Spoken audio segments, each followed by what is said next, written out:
अरे दोस्तों, क्या आपको पता है? मैं दोस्तों का भी नाम है, यहाँ तक कि खुशी का भी नाम है, हंसी का भी नाम है, और जो है दौड़ना भी नाम है। तो और यहाँ तक कि परिवार का भी नाम है, और यहाँ तक कि गेम का भी नाम है। तो ये नाम आखिर सब नाम क्या संज्ञा है? क्या संज्ञा क्या है? और यही नहीं, हम मजेदार तरीके से आज संज्ञा को पूरी आसान तरीके से सीख कर ही जाएंगे, ठीक है? तो देखिए, पहले तो हम संज्ञा का कहानी सुनते हैं, ठीक है? कहानी भी है मेरे पास। तो संज्ञा का कहानी देखिए, राम है ये, राम है। राम एक मजेदार और एक जो है पढ़ाकू और अच्छा लड़का है, ठीक है?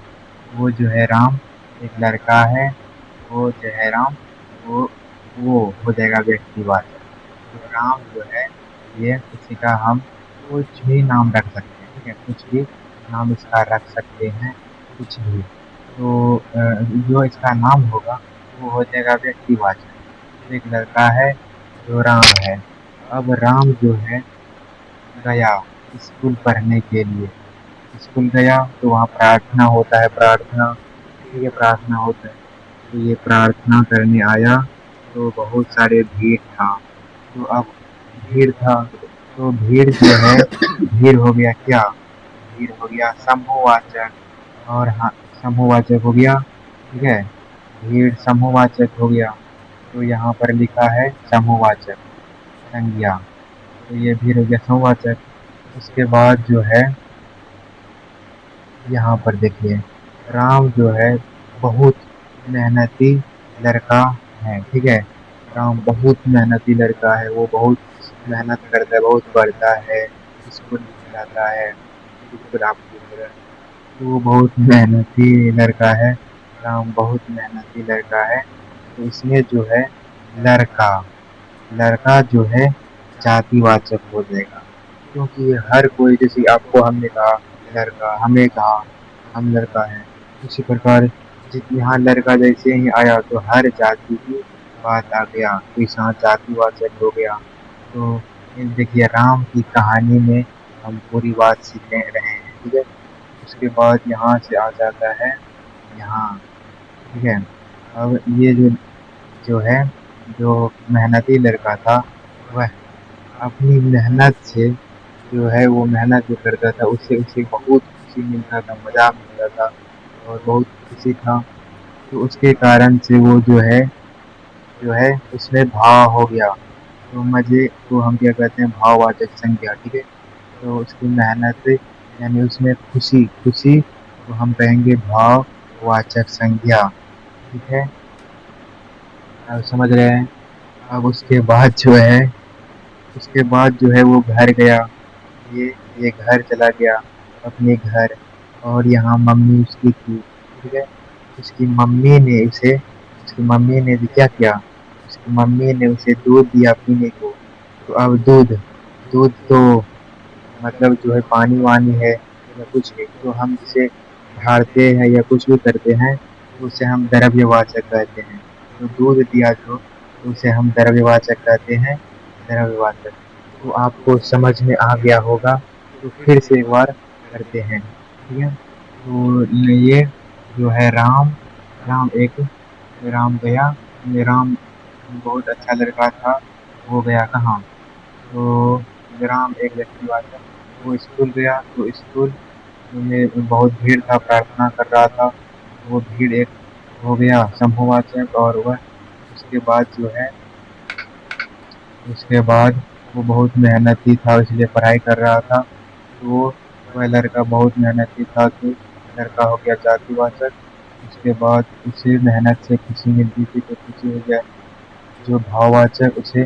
उसके बाद वो घर आया तो घर में उसे पानी मिला या दूध मिला तो वो बहुत द्रव्यवाचक हो गया, और उसे खुशी मिली ये दूध पीकर, ठीक है? तो अब अभी और दो तीन ट्रिक से और मज़ेदार तरीके से सीखेंगे, ठीक है? इसके पहले हम जो है पाँच, तो इंग्लिश में और हिंदी में आसान शब्दों में सीख लेते हैं। तो संज्ञा के 5 प्रकार। व्यक्तिवाचक संज्ञा, जिसे हम proper noun PROPER proper noun कहते हैं। और दूसरा नंबर जातिवाचक। जातिवाचक, जिसे हम कॉमन नाउन कहते हैं, COMMMON CNMON नाउन। हाँ, ये ओ है, यू है और एन है, तो कॉमन नाउन। तो देखिए यहाँ पर जाति है, तो यहाँ पर भी जाति है, ठीक है। यहाँ पर जाति पहले इसे अच्छे से कर लेते हैं, फिर और भी परिभाषा और मजेदार तरीके से सीखेंगे। उसके बाद समूहवाचक संज्ञा, तो कलेक्टिव नाउन। तो समूहवाचक जो हम अभी समूह की बात कर रहे थे, तो कलेक्टिव नाउन, ठीक है। उसके बाद द्रव्यवाचक संज्ञा, जो यहाँ पर पानी दे रहा था, ये मम्मी इसे राम को, तो ये हो गया द्रव्यवाचक संज्ञा। Material noun MEATERIAL material noun. उसके बाद भविष्यवाचक, भविष्यवाचक abstract noun, ABSTRACT abstract noun.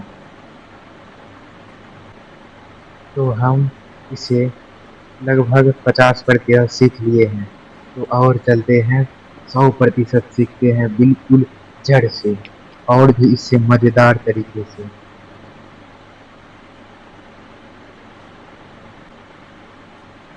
तो अब की बार अगर समझ में नहीं आएगा तो बुझिए आप सच में ध्यान नहीं दे रहे थे। अब की बार 100% समझ में आएंगे, और अब की बार याद भी करके जाएंगे। तो देखिए अब राम जो है, राम नाम का एक व्यक्तिवाचक है, ये राम नाम है, ठीक है। लड़का, ये एक लड़का है, जो ये जातिवाचक है। और फिर ये पीने गया दूध, तो ये क्या है, ये द्रव्यवाचक है। उसके बाद जो है इसे बहुत खुशी हुई, तो ये खुशी भाववाचक है। उसके बाद ये स्कूल गया, स्कूल क्या है, स्कूल एक जो है, स्कूल में एक बहुत सारे विद्यार्थी होता है, तो विद्यार्थी जो है, विद्यार्थी एक समूहवाचक है, ठीक है, हो गया। उसके बाद और उदाहरण से अब समझते हैं। तो उदाहरण, जो व्यक्तिवाचक, मोहन हो गया, एक नाम है। भारत एक नाम है, जो इंडिया है। उसके बाद ताजमहल, ताजमहल भी एक नाम है और एक एक खास नाम है। और दुनिया में कुछ भी एक चीज हो ना, वो नाउन ही होता है। और दिल्ली भी एक नाम है, जातिवाचक संज्ञा। लड़की, देश, डॉक्टर, पहाड़, गांव, सब जो है बहुत सारे हैं। देश मान लीजिए, सिर्फ हमारा देश थोड़ी है, अमेरिका, यूरोप, तो यहाँ तक कि पाकिस्तान, बांग्लादेश, नेपाल, ये सब देश हैं। तो भी बहुत सारे देश है, डॉक्टर भी बहुत सारे हैं, पहाड़ भी, गांव भी बहुत सारे हैं, इसीलिए ये जातिवाचक में आते हैं। उसके बाद भाववाचक, प्रेम हो गया, मतलब प्रेम भी किसी तरह करते हैं। गुस्सा, गुस्सा करते हैं। सोना, सोना, सोना सोने वाला, ये नहीं कि सोना ऐसा नहीं कि जो पहनते हैं, नहीं, पहनने वाला नहीं, बल्कि ऐसे सो जाना। उसके बाद रोना, रोना, रोना। और सोचना, सोचना, इस प्रकार से सोचना, ठीक है। उसके बाद समूहवाचक, जो बहुत सारी भीड़ होता है, भीड़। और सेना, जो बहुत सारे सेना लेकर चलते हैं, सेना। उसके बाद परिवार, परिवार जो एक साथ रहते हैं। अंगूर का गुच्छा, खाने वाला जो अंगूर का गुच्छा होता है। उसके बाद द्रव्यवाचक, जो पीने वाला होता है, पानी, जैसे कि अभी मैं पानी पी रहा हूँ, तो ये पानी जो पिया, तो ये हो गया, ये जो है, ये हो गया पानी, द्रव्यवाचक। हवा भी जो, हवा जो ले रहे हैं, ये हो गया द्रव्यवाचक। और सोना, अब की बार समझिए, सोना यानी कि पहनने वाला, चांदी, लोहा, ये सब हो गया, ये सब भी द्रव्यवाची में आते हैं, क्योंकि इसे हम गिन नहीं पाते हैं। और इसे हम नाप सकते हैं सिर्फ, और इसे तौल भी नहीं सकते हैं, इसीलिए हाँ, और नाप तो इसे हम क्या कहते हैं द्रव्यवाचक संज्ञा, ठीक है। तो आई होप आपको ये समझ में आया होगा, तो इसीलिए एक लाइक कर दीजिएगा, ठीक है। और लाइक कीजिएगा तो ही समझेंगे आपने सच में देखे है पूरा वीडियो, ठीक है।